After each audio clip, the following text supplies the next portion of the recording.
Their intentions were fair, but their execution was flawed.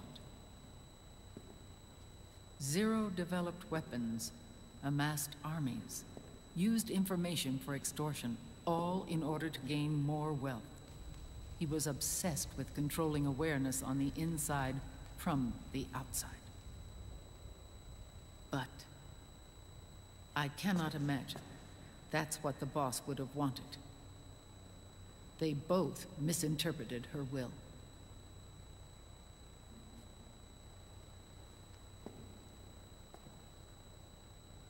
And their absolute reverence for her drove them apart. So began the war between Zero and Big Boss. Opposing interpretations, each striving to realize the boss's will. Everything you see today stems from their Cold War.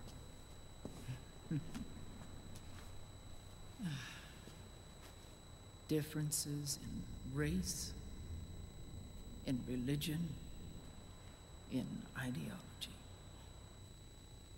This war they've caused is no different from any other human error in history. It all started with a tiny fork in the path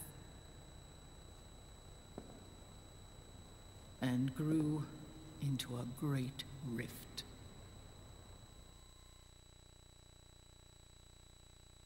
There was nothing left of the boss's noble will in their struggle.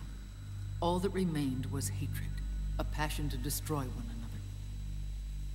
Big Boss returned to the US with a plan in mind, and once again assumed command of Foxhound. In Outer Heaven, and then Zanzibar Land, Big Boss plotted coup d'etat against Zero. But you, Solid Snake, his own clone, foiled his efforts both times.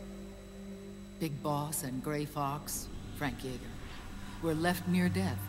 Zero recovered their bodies. Frank Yeager's entire body was reconstructed through surgery, and he was reborn as the cyborg ninja. Big Boss, now a vegetable, became a prisoner of Zero even in death. For Zero, more than anyone else, your father was an irreplaceable icon. No, the truth is, for Zero, he was an irreplaceable friend. After Big Boss's betrayal, Zero could no longer believe in something so uncertain as life. He lost his belief in everything. Nations, organizations, individuals.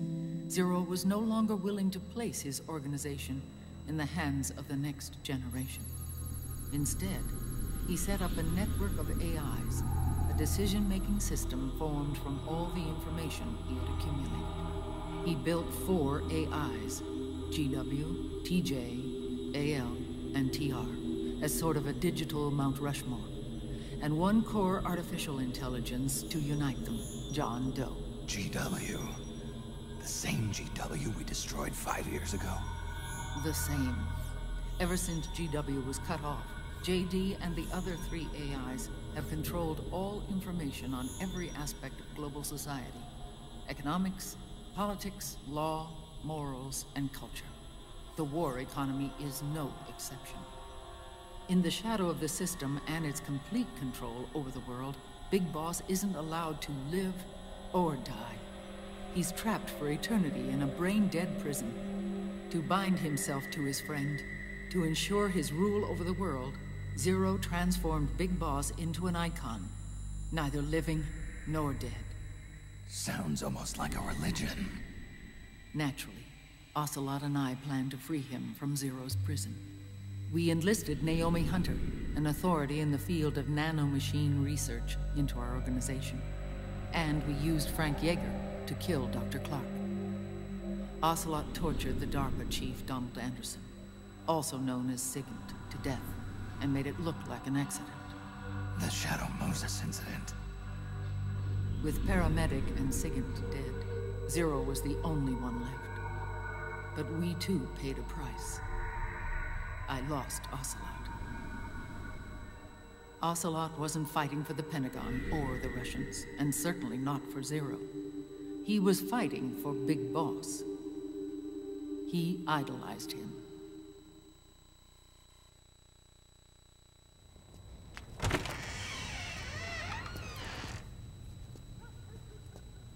When Ocelot grafted Liquid's right arm to his own, his body was taken over by Liquid's thoughts and spirit. He may be Ocelot in physical form, but his mind is Liquid's. I was the last one. And then someone appeared to help me. Raiden.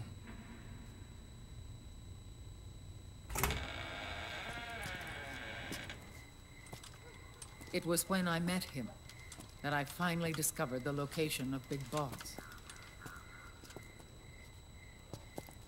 It was in the data he obtained from GW. Together, he and I retrieved Big Boss. But Big Boss was still asleep, as Zero had left him. Why did Zero keep him alive?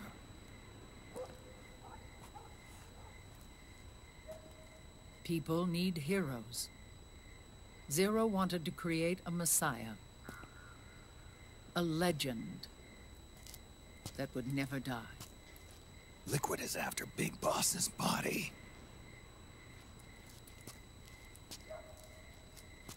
Is it here?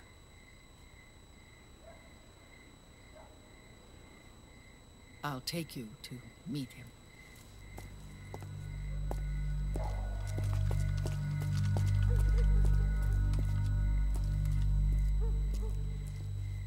This is his pyx, his holy ark.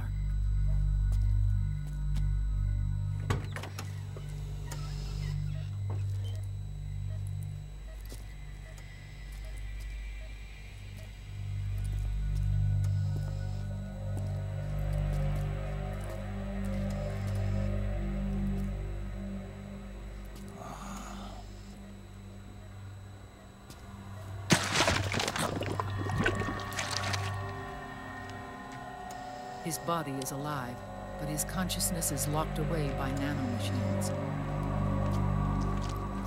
So technically speaking, he's not really brain dead. We can't allow Liquid to inherit the same sins that corrupted Zero, manipulating people's minds for the sake of his own ego.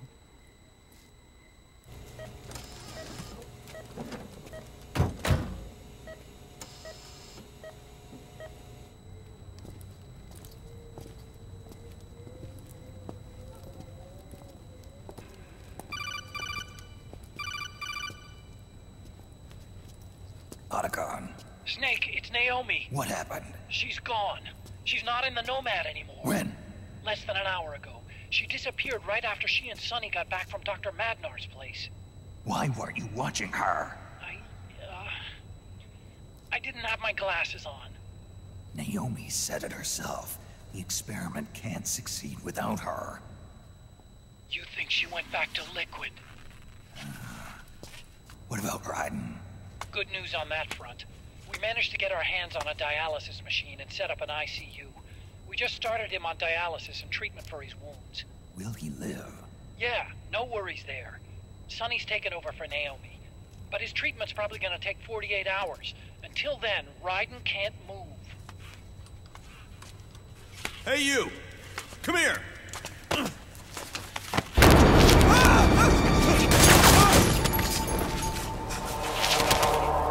What the hell is that?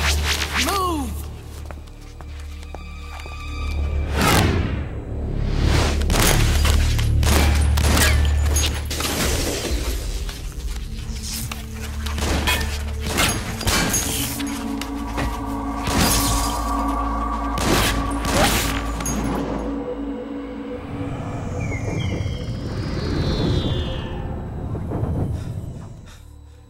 Scarabs. Unmanned scouts. They've found us. We're moving out. Snake, the PMCs are converging on your location. Damn it! They're sending in Gecko! They'll be on you in less than 5 minutes! Are they ready? Yes, ma'am. We'll escape through the canal route using the real van. Get it ready. Hurry. Yes, ma'am. Snake, over here. We've got decoy vans set to draw some of our pursuers away.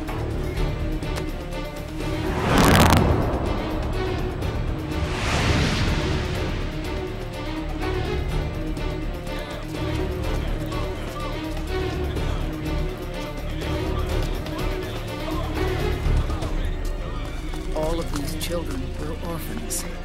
They work in arms factories. And when they grow up, they want to join a PMC.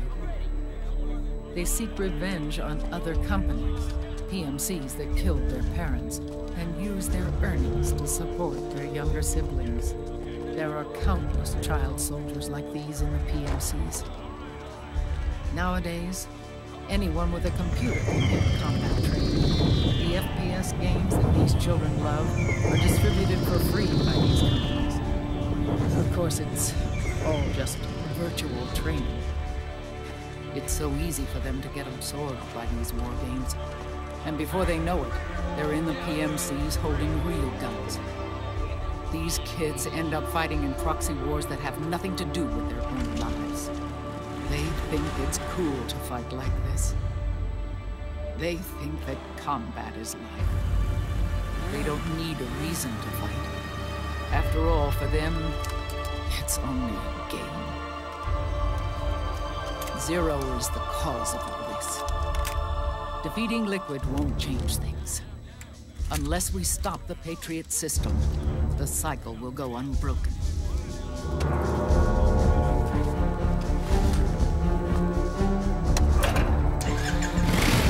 Hop on.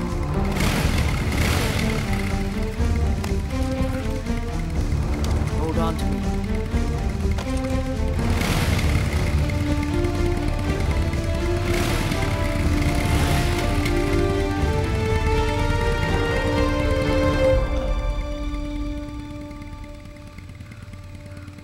With so many wars being waged, oil and biofuel have become as precious as diamonds. It's been a while since I went out for a ride. Are you sure about this? I only get off my bike when I fall in love. Or fall dead. Big Mama. Call me Eva.